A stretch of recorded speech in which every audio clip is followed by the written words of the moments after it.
Ils sont avocats, enquêteurs, proches des victimes, des suspects ou des coupables. Nous les avons choisis pour qu'ils se confient dans les voies du crime. Dans chaque épisode de ce podcast, nous recueillons la parole d'un témoin clé qui raconte une affaire de son point de vue.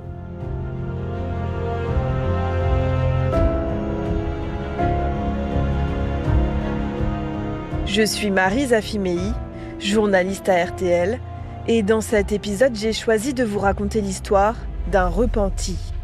« 5 octobre 2023.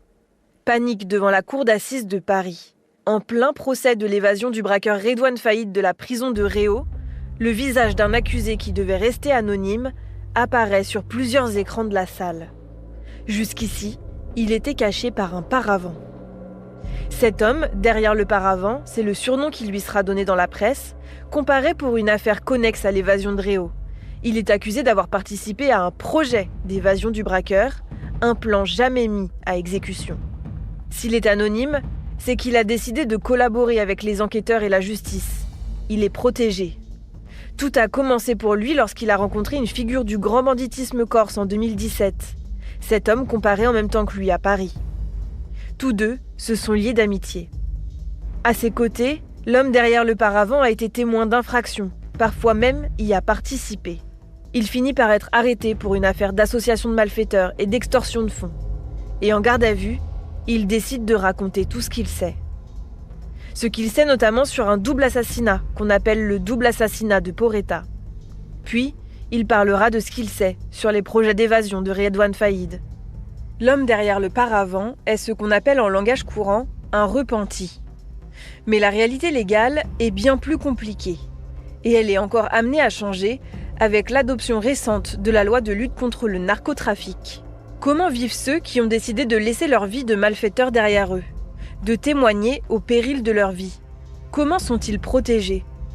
La voix du crime de cet épisode, c'est l'avocate de l'homme derrière le paravent, maître Clarisse Serre. Elle a raconté l'histoire de son client et la relation qu'ils ont entretenue dans un livre, L'avocate et le repenti, aux éditions Sonatine.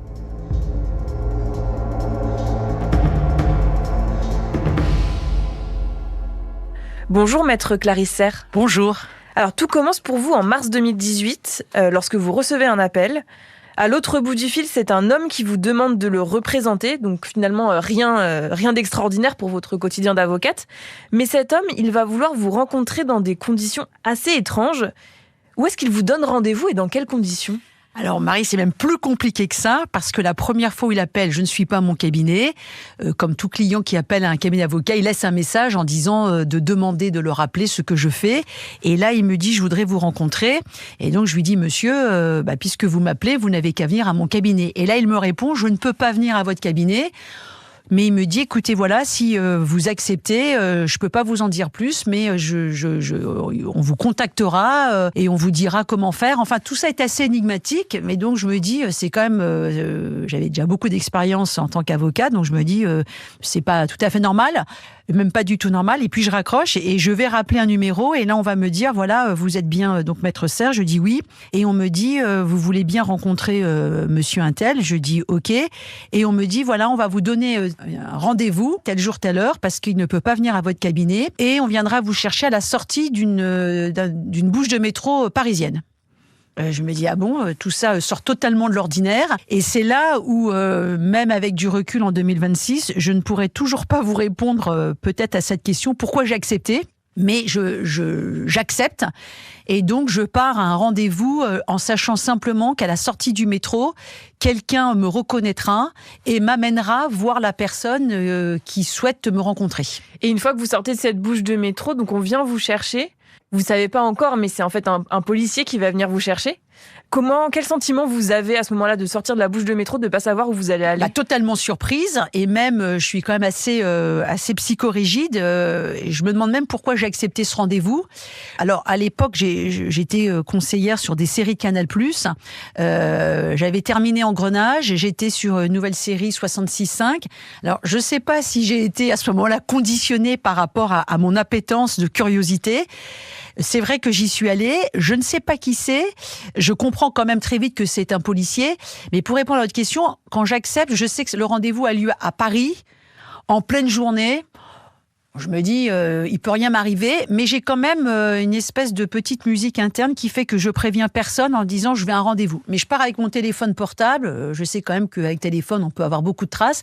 Et c'est vrai que là où ça devient totalement dépassant le cadre de mon activité professionnelle, c'est que quand je sors du métro, un homme s'approche de moi et me dit vous êtes maître Serre. Et donc je me dis c'est pas écrit quand même en sortant une bouche de métro. Et puis surtout, je vois qu'il a vraiment une oreillette. Et puis, il est quand même assez comme s'il avait un gilet pare-balles. Enfin, c'est ce que je pense qu'il avait à l'époque. Et puis, il me dit, suivez-moi. Et c'est surtout au moment où je l'ai suivi, je me suis dit, mais je vais le suivre, mais je vais aller où ? Parce qu'à la sortie du métro, c'est un lieu public, je peux crier, j'ai mon téléphone portable.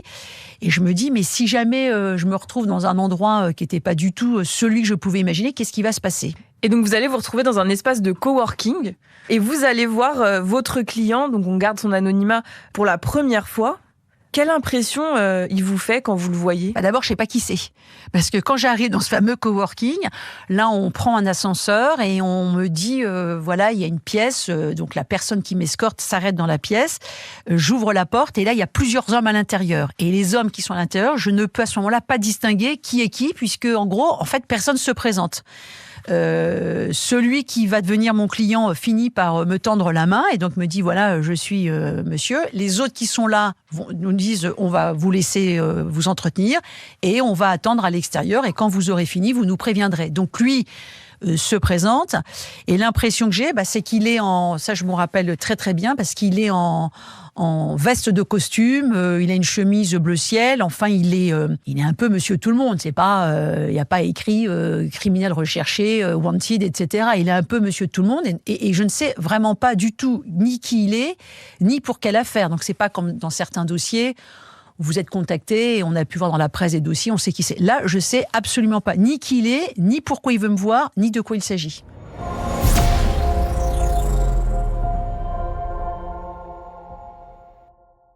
Donc là, vous êtes dans cette salle, tout seuls, tous les deux. Oui. Qu'est-ce qu'il vous raconte ? Il me raconte un peu ce qui lui est arrivé, c'est-à-dire qu'il me dit j'ai fréquenté telle personne pendant plusieurs mois, on s'est liés d'amitié, et puis on est venu, comme on appelle dans le jargon, on nous a levés, c'est-à-dire on est venu nous chercher pour une garde à vue, et pendant la garde à vue, maître, voilà ce qui s'est passé, c'est que j'avais été averti par celui qui était mon ami qu'on allait venir nous chercher, je le savais. Les choses compliquent dès le départ, parce qu'il est entendu dans le cadre d'une affaire qualifiée à la fois d'extorsion de fonds, de blanchiment, d'infraction à des stupéfiants. Ça, c'est ce que j'appellerais l'affaire numéro 1.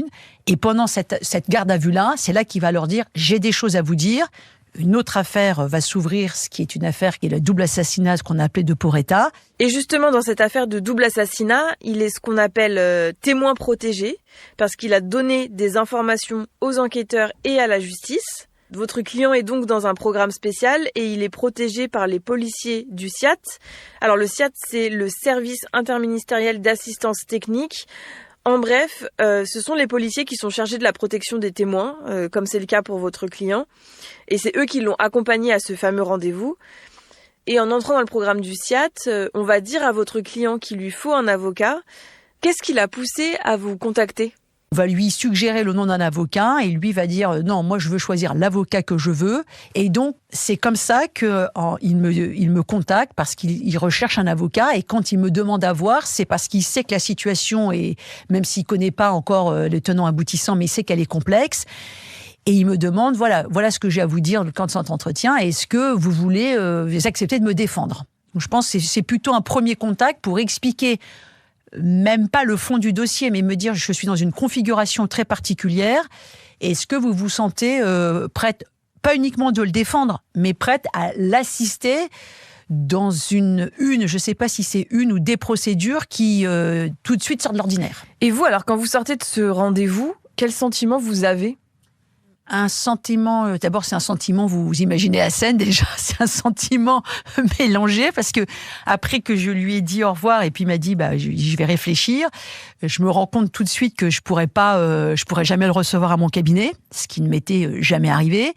Je ne pourrais pas le joindre comme un client libre, ça sera toujours très compliqué.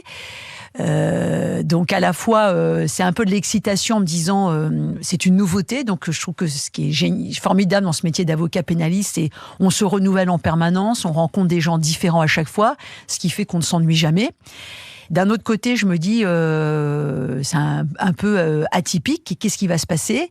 Et de l'autre côté, je me dis, ça va être assez facile parce que il est témoin protégé. Donc, ça me paraît un dossier à la fois très intéressant et à la fois très facile. Donc, je suis à cette époque-là, en tous les cas, très enthousiaste. Et donc, vous allez accepter de le représenter. Et il faut savoir qu'il n'y a pas que lui qui bénéficie des services de protection, il y a aussi sa femme et ses enfants. Donc c'est finalement toute une famille. Qu'est-ce que ça change à votre travail, ce contexte, et comment cette famille, elle vit le fait d'être protégée ? Alors les choses ont beaucoup évolué parce que je l'ai défendu, j'ai commencé à le défendre en 2018, on est en 2026. Donc pour répondre à votre question, en 2018, je suis pas du tout en train d'imaginer que je vais avoir à gérer la femme et les enfants. Je suis en train de me dire, c'est d'abord un client comme j'ai défendu beaucoup d'hommes. Donc ce n'est pas pour moi à ce moment-là une prise de conscience au printemps 2018. Et puis très rapidement, il va y avoir, je vais forcément être mise au courant qu'il va y avoir des déménagements successifs, des changements d'école et puis des difficultés qui vont se rencontrer, et notamment parce que les changements d'école, les enfants à l'époque sont mineurs, et en plus mineurs, les trois, l'aîné en tous les cas à l'époque est en primaire, donc souvent avoir des jeunes enfants, et je vais forcément un peu m'associer à ma propre vie familiale en me disant que il se trouve que moi-même j'ai 3 enfants, donc très vite je vais me projeter sur sa vie en me disant que nous, c'est assez tracé notre vie de famille et que ces enfants, au contraire, vont devoir non seulement changer d'école, comme ça arrive pour d'autres enfants, mais je vais me dire, mais qu'est-ce qu'ils racontent en changeant d'école ? D'autant plus que la famille va devoir changer de nom. Légalement, elle va bénéficier de ce qu'on appelle un nom d'emprunt. Là, le changement de nom, vous dites forcément, pour les enfants, on s'appelle Monsieur Dupont et puis on change d'école et on dit qu'on s'appelle Monsieur Pierre. Comment des enfants gèrent ça ? Et c'est là où je me suis projetée en me disant, mais comment les enfants vont gérer ça ? Qu'est-ce qu'ils racontent ? Et c'est là où les choses vont devenir de plus en plus compliquées parce que lui, il a, entre guillemets, quand vous rentrez dans un programme, l'idée, c'est qu'il y a un accompagnement, mais qui devient de plus en plus espacé dans le temps. Voilà, au départ, les agents sont là pour être très encadrants. Et puis, au fur et à mesure, l'idée, c'est d'accompagner une reconversion professionnelle, accompagner une reconversion, si j'ose dire, familiale, en ce sens que on va se rétablir dans une autre région. Un accompagnement à la fois progressif, mais qui va aller en diminuant. Oui, parce que le SIAT, donc ces agents de police qui accompagnent la famille et votre client, ils sont chargés de faire des dossiers de location, de trouver des nouveaux logements, de faire des CV, et d'accompagner la réinsertion professionnelle. Ça, c'est dans un monde idéal.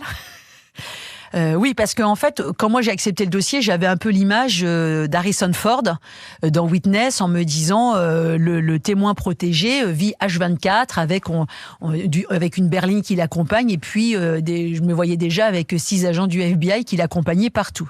Donc moi je savais pas du tout comment ça se passait et donc au fur et à mesure des discussions, je lui ai demandé comment ça se passait.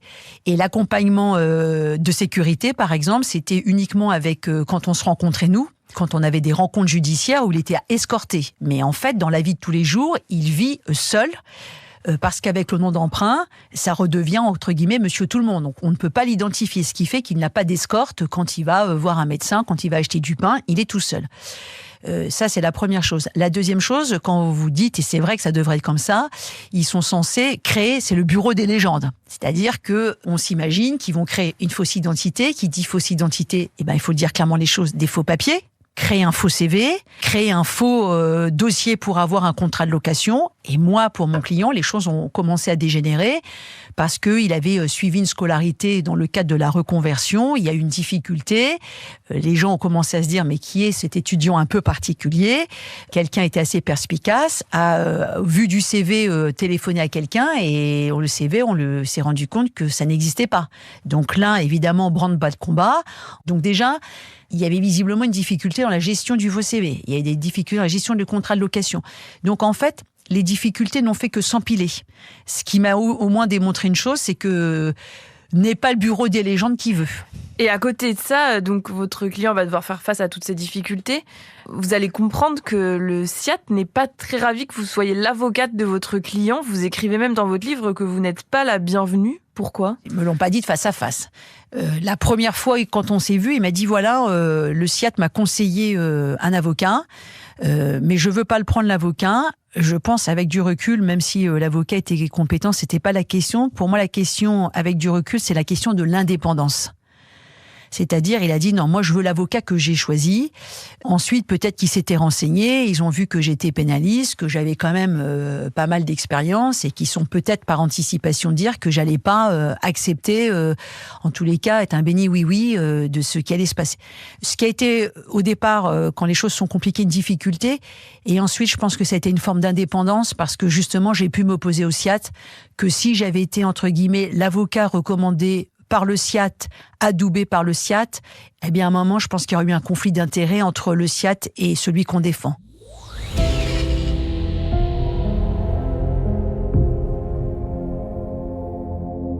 Et donc on l'a dit, quand il vous contacte, votre client, il est mis en examen dans la première affaire, notamment d'association de malfaiteurs et d'extorsion de fonds. Il y a la deuxième affaire dans laquelle il est témoin protégé. Et puis ensuite, il va être entendu dans une autre affaire, une tentative d'évasion de la prison de Fresnes. C'est des faits qui sont en fait en lien avec une évasion qui a vraiment eu lieu cette fois, celle de Redouane Faïd de la prison de Réau en juillet 2018. En bref, de quoi il est accusé cette fois, votre client ? Là, déjà, ça devient rocambolesque l'histoire parce que je vous écoute et en vous écoutant, je me dis que si ça m'était pas arrivé et si je racontais une histoire comme ça, personne voudrait me croire. Et d'ailleurs, quand j'ai été pris dans les affaires, je me suis dit, mais si un jour je raconte ça, on va jamais me croire de ce qui est en train de se passer. Et même maintenant, quand les gens lisent le livre, on me téléphone, on m'envoie des mails ou on me croise au palais, on me dit mais c'est vraiment vrai ce que vous avez raconté ? Mais je dis bah oui, je l'ai écrit et je vois que même les gens sont surpris. Alors, il est effectivement en 2018, comme je vous le disais, il va être mis en examen dans cette première affaire. Il va être reconvoqué par les services de police. Et là, au printemps 2018, et la date a toute son importance, qui va leur dire, au fait, j'ai autre chose à vous dire, c'est que pendant que j'ai fréquenté celui qui est devenu mon ami à quasiment, ce qui est d'ailleurs très intéressant d'un point de vue humain, ils vont se rencontrer en février 2017 et ils vont se fréquenter jusqu'en décembre 2017, ce qui est très court finalement. Et ils se sont livrés l'un l'autre et dans le cadre de cette livraison de secret, au printemps 2018, reconvoqué par les services de police, il va leur dire, pendant ce temps de fréquentation, je tiens à vous dire qu'il y a des émissaires de quelqu'un qui est venu nous voir, qui demandait un financement pour un projet d'évasion de Redouane Faïd à Fresnes. Là, nous l'oublions pas, on est au printemps 2018.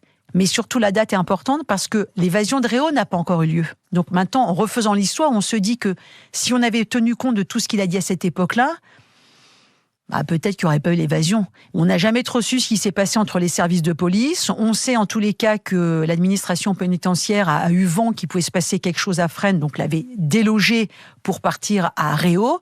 Mais on sait que quand il raconte ça, il y a quand même l'idée en tête. Et donc, cette déclaration-là d'été, printemps 2018, elle va rester en fait dans un dossier un peu oublié.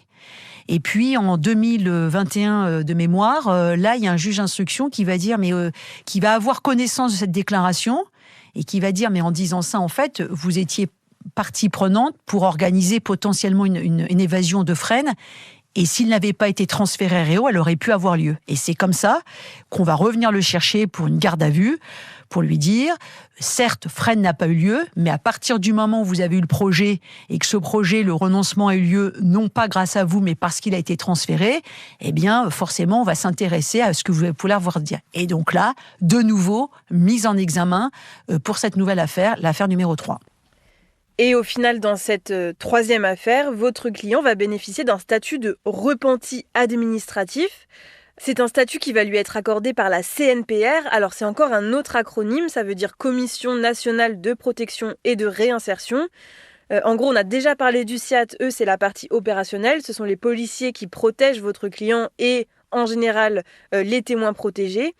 Et la CNPR, c'est elle qui s'occupe de définir le cadre légal de cette protection. Mais ce statut de repenti administratif, alors c'est quoi ?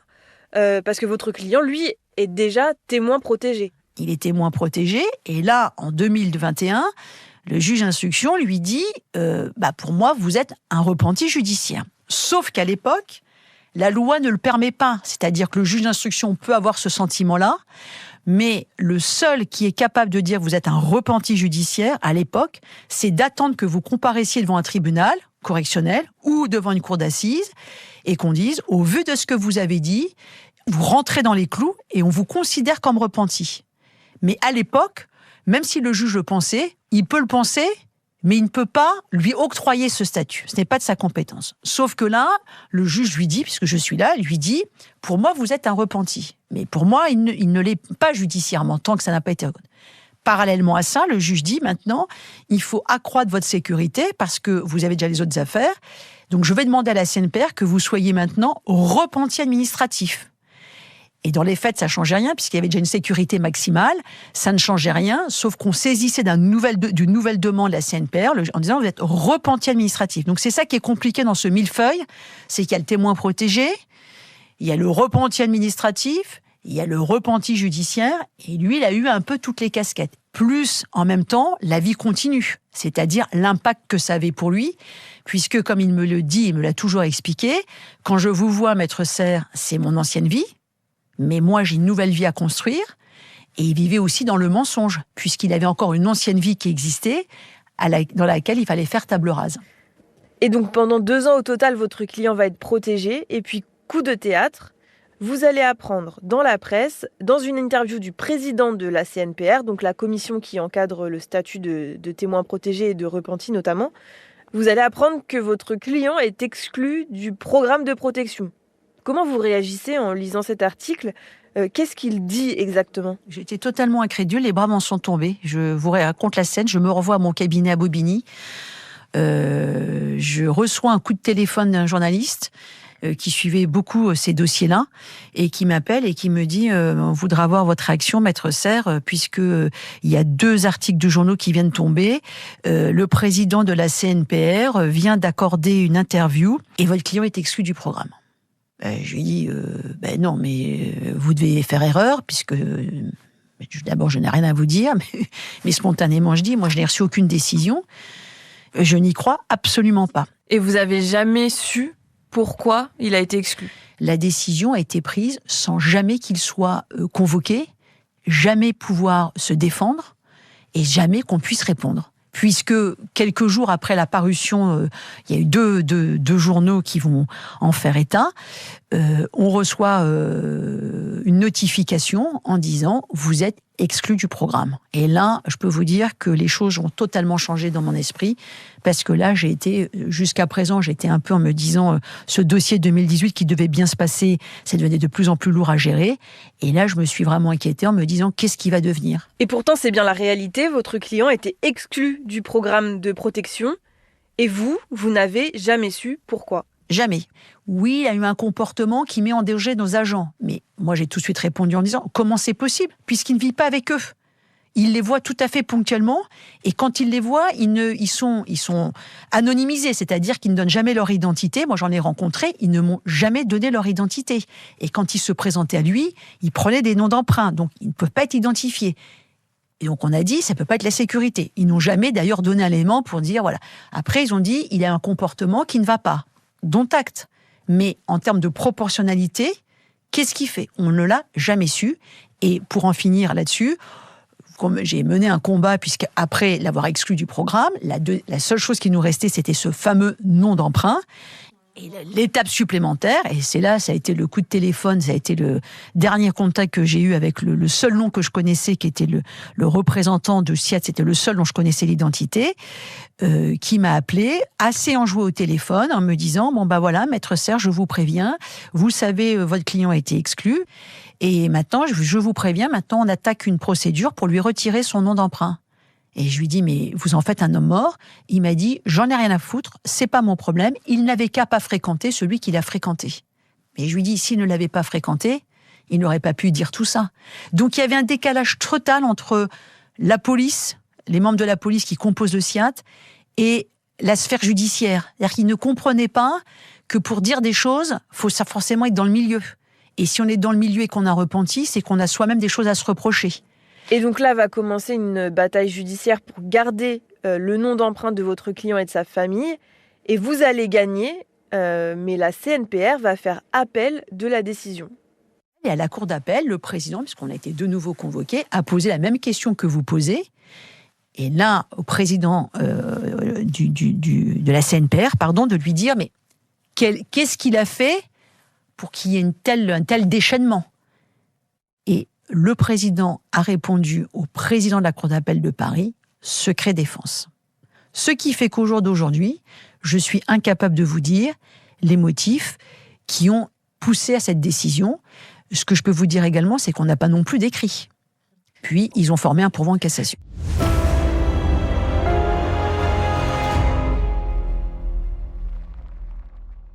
Et puis vous avez obtenu tout de même gain de cause. Finalement, votre client et sa famille ont pu garder le nom d'emprunt.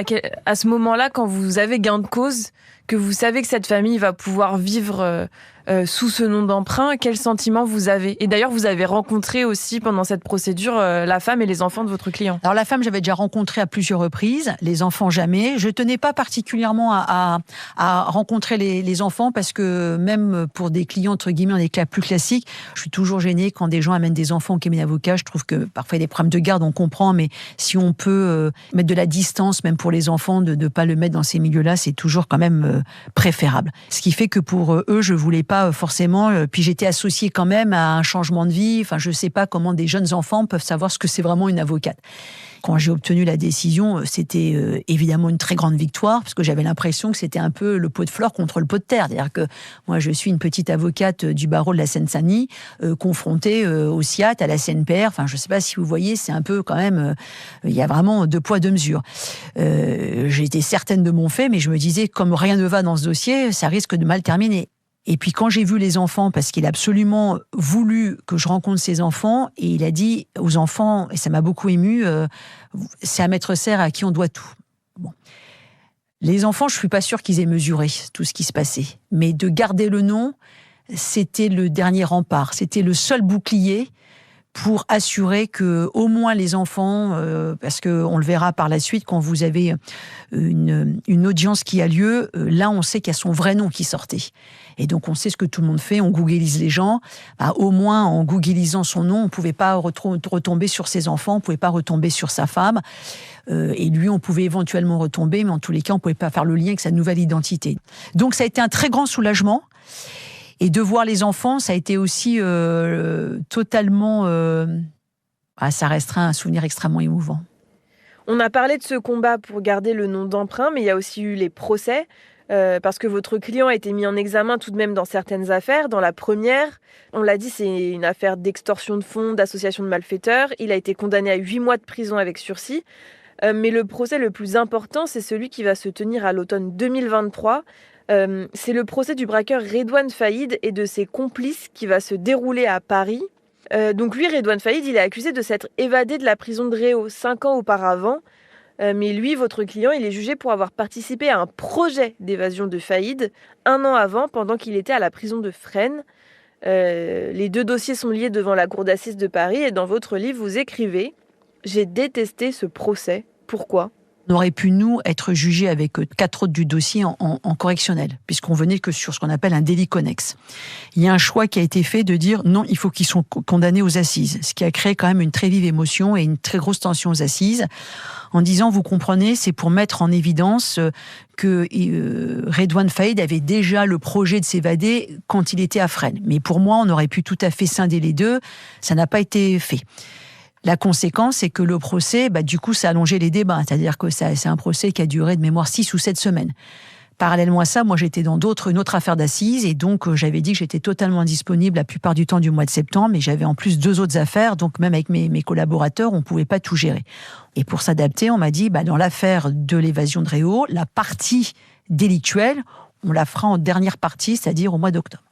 Ce qui fait qu'au départ, au mois de septembre, si on n'est pas du tout concerné par ce qui se passe, absolument pas. Mais il a l'obligation, le mien, d'être présent à l'audience. Et comme il a l'audience, il est présent et qu'il a toujours ce fameux, on a gardé cette identité d'emprunt, la loi fait qu'il doit être, je demande à ce qu'il puisse, et ça a été accepté, que son visage puisse ne pas apparaître publiquement. Je vous la fais très bref, la cour d'assises décide qu'il soit séparé du public par un paravent. Donc on est quand même au 21e siècle en France, et au 21e siècle en France, dans la salle d'assises qui est comme celle du 13 novembre, qui est une grande cour d'assises, le seul moyen que l'on trouve, c'est de mettre un fameux paravent qui fait que le public ne le voit pas, et que les accusés, la plupart le connaissaient, et que ceux qui ne le connaissent pas, le voient quand même, mais bon, ils sont la plupart détenus, donc c'est comme ça. Au départ, ça se passe comme ça. Et puis au fur et à mesure, quand, par exemple, pour que lui puisse aller aux toilettes, il faut que l'audience soit levée. Donc, branle-bas de combat à chaque fois, il faut que le public sorte. Donc, ça devient compliqué. Et puis, surtout dans le box, tout de suite, celui qui était son ami pendant des mois, ce que je peux comprendre aussi, il se retrouve aux assises et il estime que s'il se retrouve aux assises dans cette affaire-là, c'est à cause de mon client. Et donc là, à chaque suspension d'audience, à chaque moment où il n'y a pas d'audience, on va entendre des mots d'insultes, des mots de menaces. Donc, le climat est quand même très tendu. Moi, au moment des suspensions, j'allais à la machine à café, prendre une machine à café. J'avais des insultes. J'avais jamais connu ça. J'avais jamais connu une ambiance aussi pourrie. Et puis, va y avoir ce dysfonctionnement où le visage de votre client va apparaître sur certaines télés de la salle d'audience. Je comprends pas, parce que la salle est très grande. Il arrive près du micro, le paravent est derrière lui. Moi, je suis avec ma collaboratrice, on est à côté de lui. Il parle depuis, je sais pas, à peu près un quart d'heure, et puis tout d'un coup, au fond, on entend un brouhaha, mais on comprend pas ce qui se dit. On ne comprend pas. Au-dessus de la présidente, il y a un écran de télévision. De chaque côté, il y a 2 écrans, et au fond, il y a encore 2 écrans. Mais on comprend pas ce qui se passe. Et tout d'un coup, on finit par comprendre. Il apparaît. Mais sur l'écran au-dessus de la tête de la présidente et sur les 2 écrans de l'avant, il n'y a rien, l'image est noire. Et on finit par comprendre que son visage apparaît sur les écrans au fond, au niveau du public. Moi, le réflexe que j'ai, il y a une veste qui traîne qui a laissé sur une chaise, j'emprunte ma collaboratrice prend la veste, lui jette sur le visage. Moi, je me fais, avec mon corps, je me mets devant lui pour essayer de le masquer. Donc, il y a vraiment panique à bâbord. Personne n'a vraiment réalisé ce qui se comprend, si ce n'est que ce visage apparaît. Le temps que réalise, l'audience est suspendue. Et encore aujourd'hui, vous ne savez toujours pas ce qui s'est passé. À l'issue de ce procès, votre client est condamné à 2 ans de prison avec sursis, mais sans le statut de repenti. Donc c'est officiel, il n'aura plus de protection policière. Comment vous vivez cette décision, vous et votre client ? Il est sorti épuisé, on est sortis tous rincés de cette affaire, on est sortis avec l'histoire du paravent, parce que si vous voulez, moi le lendemain du paravent, j'ai été très secouée, j'ai été très surprise de la réaction des uns et des autres, et puis on s'est retrouvés une fois de plus seuls finalement, on était vraiment isolés, on était la balance, l'avocat de la balance, les gens c'était même surprenant, parce qu'il y avait des gens que vous avez cités, qui avaient déjà été condamnés à plusieurs reprises, le droit le plus élémentaire, et je l'ai toujours dit, je le redirai toujours, c'est d'être défendu. Et donc, en fait, on lui reconnaît même pas le droit d'être défendu. Donc, on est sorti de là physiquement épuisé. Lui, il avait perdu beaucoup de poids. Il était très angoissé de tout ce qui s'était passé, de tout ce qui était dit. Il faut voir tout ce qui a été dit sur lui. C'est quand même, vous pouvez penser ce que vous voulez de lui, mais ça reste un humain. Et quand ça a été fini, il était aussi à la fois soulagé en disant c'est terminé. Mais c'était pas vraiment terminé, parce qu'il devait témoigner dans le procès du double assassinat dans lequel il était témoin. Il a témoigné. On sait par la presse qu'il y a eu un certain nombre d'appels. Je crois que l'affaire va être audiencée prochainement, mais moi j'ai aucune nouvelle, donc. Il est témoin, voilà. Le problème, c'est que comme il est témoin et que plus personne ne sait où il habite le seul contact qu'il a avec la justice, c'est moi. Donc, ça me met aussi dans une situation, moi, j'ai rien demandé à personne. Dans tous les cas, pour l'instant, moi, j'ai pas de contact. Et lui, de toutes les manières, je sais pas s'il sera convoqué, je sais pas s'il viendra, je sais pas ce qu'il décidera. Mais en tous les cas, c'est une véritable épreuve. Aujourd'hui, ça fait tout de même 8 ans que vous avez reçu ce premier appel.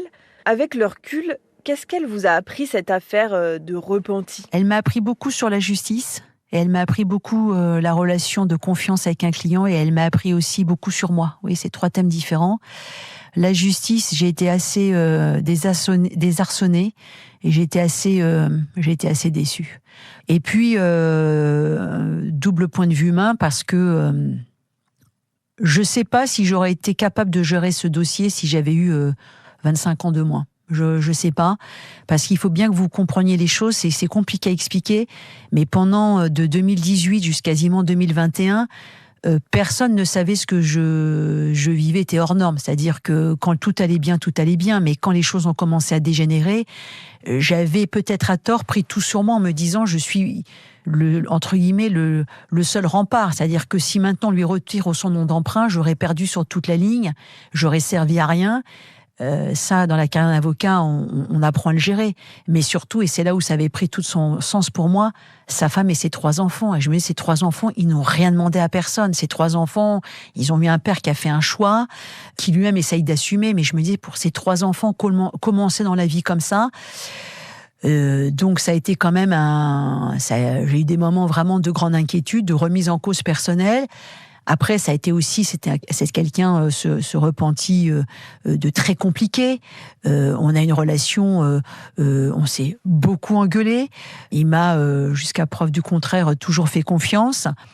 Ouais, ça a été une véritable épreuve. Mais ça m'a en tous les cas encouragé à me dire toujours que quand quelqu'un choisit un avocat, c'est vraiment c'est un honneur pour un avocat d'être choisi, et que c'est un honneur, mais dont il faut être aussi à la hauteur. C'est aussi un peu ce qu'écrivait pour moi quelqu'un qui a beaucoup compté, qui a été un mentor, c'est Henri Leclerc, c'est-à-dire le lendemain est un nouveau jour et il faut toujours y croire. Et je pense que c'est vraiment ce qui fait la force d'un avocat pénaliste. Et on se prend énormément de coups comme un boxeur, mais on se relève toujours.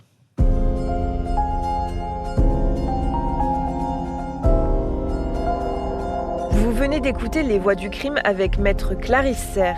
Merci à Maïwenn Le Corollaire Richard pour son aide à la préparation et à la coordination, à Boris Pirédu pour la prise de son et à Étienne Villan pour la réalisation.